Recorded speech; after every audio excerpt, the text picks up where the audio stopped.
What does this mean for Zynga? Oh, well, a little more distance certainly between Zynga and Facebook. But, you know, the idea of $2.5 million ads on Facebook seems like a pretty good money-making opportunity. In the case of this development with Facebook, it's not as clear. But here's the context and why Facebook's sort of indirectly getting into the games business. First of all, the games revenue that they generate, a much smaller piece of the overall pie than the advertising dollars. Here's maybe a way to drum up some potential revenue from some of the early games that find strength through Facebook going forward.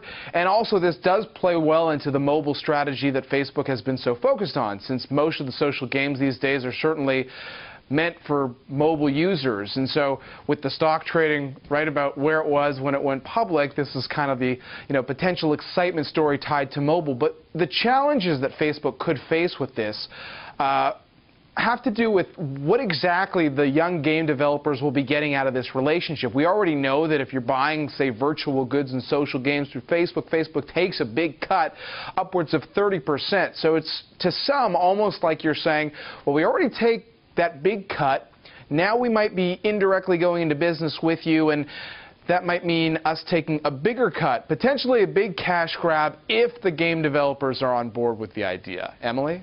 Let's talk about the developers, John. I looked at the list. You know, they are smaller, up-and-coming, less established game developers, if you will. Why target those kinds of developers? I mean, if you think of how quickly the game industry is changing with social games, whether it's companies like Electronic Arts that are shifting their business, or some of the young companies that got big very quickly. I mean, we talk a lot about companies like Gree and King and Kabam and Supercell. A lot of these players have been successful by developing apps for iOS and Android and then rolling them out that way, as opposed to being tied directly to the Facebook platform.